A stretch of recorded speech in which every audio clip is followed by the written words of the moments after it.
Assalamualaikum warahmatullahi wabarakatuh. Selamat pagi anak-anak. Apa kabar kalian hari ini? Kabar kalian baik kan? Nah, sebelum kita memulai pelajaran, ada baiknya kita berdoa dulu menurut kepercayaan kita masing-masing. Berdoa dimulai. Sudah selesai. Nah, hari ini kita akan masuk di pembelajaran tematik kelas 4. Tema 4, berbagai pekerjaan. Subtema 3, pembelajaran 3. Nah, tujuan pembelajaran kali ini yang pertama adalah setelah membaca cerita, peserta didik mampu menghubungkan sikap tokoh dengan pengamalan sila ketiga Pancasila dengan benar. Yang kedua, setelah membaca cerita, peserta didik mampu menuliskan unsur intrinsik cerita yang dibaca dalam bentuk peta pikiran dengan terperinci. Kemudian yang ketiga, setelah membaca teks PowerPoint, peserta didik dapat membuat daur ulang pemanfaatan sampah sebagai upaya pelestarian sumber daya alam dalam kehidupan sehari-hari. Lanjut. Nah, untuk menambah rasa nasionalisme kita terhadap bangsa kita, ada baiknya kita menyanyi bersama lagu nasional Tanah Airku. Tanah airku tidak kulupakan, kan terkenang selama hidupku. Biarpun saya pergi jauh, tidak akan hilang dari kalbu. Tanahku yang ku cintai,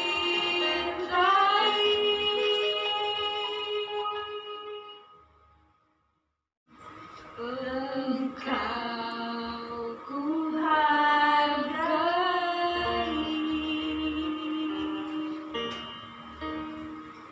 Lanjut. Oke, selanjutnya kita membaca teks. Di sini ada teks pentingnya budaya tegur sapa. Jadi sebelum Ibu membacakan teks ini, sebenarnya teks ini ada yang Ibu bagi di grup WhatsApp. Jadi kalau ada yang tertinggal dari teks ini, bisa membaca ulang di grup WhatsApp. Baik, Ibu bacakan. Senangnya tinggal di desa Serehwangi. Kedekatan hubungan antar warga membuat mereka saling menjaga. Tidak semua warga desa Serehwangi merupakan penduduk asli. Sebagian warga merupakan pendatang. Mereka masuk ketika kampung ini dibuka sebagai wilayah transmigrasi. Walau demikian, perbedaan asal-usul tidak merenggangkan kedekatan mereka. Kedekatan antar warga dimulai dengan kebiasaan saling tegur sapa. Ketika berpapasan di lorong antar rumah, di jalan, atau di pasar, tak pernah terlewat untuk saling menegur. Sekedar mengucap selamat pagi, selamat siang, selamat sore, sampai bertukar kabar atau berbincang sejenak. Semua saling kenal, semua saling peduli. Di ujung jalan tinggal Nenek Ija seorang diri. Ia penghuni tertua di sini. Walau begitu, ia masih mandiri melakukan kesibukan di rumahnya. Kadang ia terlihat menyapu pelan daun-daun di halaman rumah. Lain waktu, ia duduk beristirahat di beranda. Pak Tulus, sang kepala desa, rajin menyapa Nenek Ija. Pagi hari, sambil berangkat kerja, ia kerap mampir untuk sekedar mengantarkan ubi atau singkong rebus. Sore hari, ia lewat lagi, seraya melambai pada Nenek Ija yang duduk di beranda. Lanjut. Pada suatu pagi, Pak Tulus tidak menjumpai Nenek Ija di halamannya. Sore harinya, beranda rumah Nenek Ija masih tetap sepi.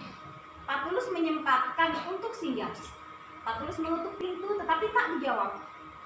Pak Tulus membuka pintu dan melangkah masuk. Betapa terkejutnya beliau menjumpai Nenek Ija terkulai lemas di depan ruang tengahnya. Diraba dahinya terasa agak hangat. Rupanya Nenek Ija sakit. Pak Tulus menyesal tidak menyempatkan mampir tadi pagi, namun belum terlambat. Pak Tulus mengajak beberapa warga membawa Nenek Ija ke dokter terdekat. Pak Tulus mengatur jadwal warga yang akan bergantian menjaga Nenek Ija sampai pulih. Tidak ada warga yang menolak. semua sukarela membantu. Mereka tahu kelak suatu hari ketika mereka dalam kesulitan pasti akan dibantu. Budaya tegur sapa menjadi perekat warga. Budaya tegur sapa membangun kepedulian terhadap sesama.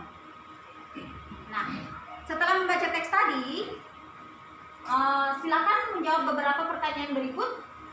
Yang pertama, berdasarkan cerita di atas, tulislah hal-hal baik yang bisa dicontoh dari Pak Tulus. Apakah Pak Tulus sudah mengamalkan sila ketiga Pancasila? Tolong dijelaskan di situ. Kemudian yang ketiga, berdasarkan cerita di atas, tulislah hal-hal baik yang bisa dicontoh dari warga desa Serehwangi. Yang keempat, apakah warga desa Serehwangi sudah mengamalkan sila ketiga Pancasila? Dijelaskan juga. Kemudian yang terakhir, sikap-sikap baik apa yang bisa kamu contoh dari warga desa Serehwangi. Jadi tugas tadi tolong dikerjakan lalu difoto dikirim ke grup WhatsApp. Selanjutnya di sini ada peta pikiran yang bisa kalian buat juga. Di sini ada judul dari cerita tadi, tolong ditulis tokoh, sifat tokoh, tempat, awal cerita, akhir cerita, dan pesan moral yang bisa kita ambil di dalamnya. Dibuatkan peta pikiran lalu difoto kemudian dikirim ke grup WhatsApp kita. Selanjutnya, nah, ada yang mengenal profesi ini? Ya, betul sekali. Ini adalah profesi seorang polisi. Nah, amati jenis pekerjaan yang ada di lingkunganmu. Adakah yang sama dengan gambar berikut? Kalau di lingkungan kalian ada yang berprofesi sebagai polisi atau tidak? Kemudian gambar yang kedua. Di sini gambar ini menandakan bahwa bapak-bapak ini dia berprofesi sebagai apa? Oke, betul sekali, dia sebagai bapak guru. Nah, selanjutnya sebagai profesi apa itu? Betul sekali, petani. Selanjutnya, oke, tentara. Selanjutnya, oke, dokter. Nah, masing-masing pekerjaan ini memiliki kelebihan tersendiri. Seperti contohnya ini, mungkin kalian sering menemui di sekitaran tempat tinggal kalian. Ini adalah seorang petani jagung. Mungkin orang tua kalian kebanyakan ada yang berprofesi sebagai petani jagung. Selanjutnya. Nah, kemudian yang selanjutnya ini adalah apa itu sampah? Ada yang bisa menjelaskan? Baik, sampah itu adalah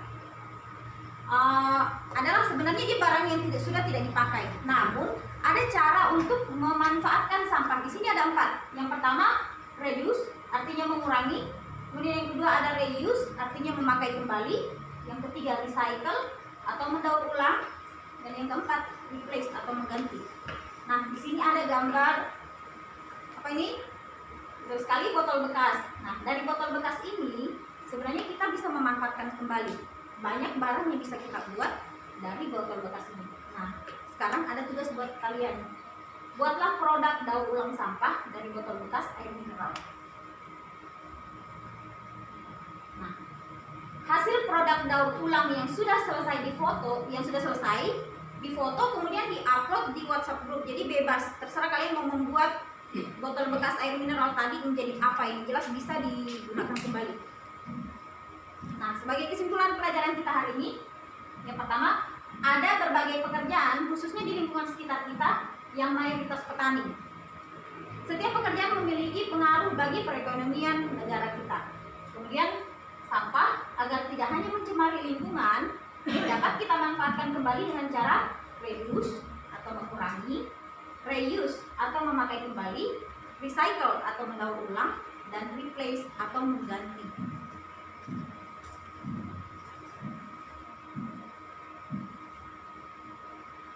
Nah, sebelum kita mengakhiri pelajaran kita hari ini, Ibu mau mengingatkan kepada kalian bahwa kita harus selalu menjaga kebersihan dan menaati protokol kesehatan. Jangan lupa memakai masker ketika berada di luar rumah, karena sekarang sedang maraknya coronavirus atau yang kita biasa sebut sebagai virus corona.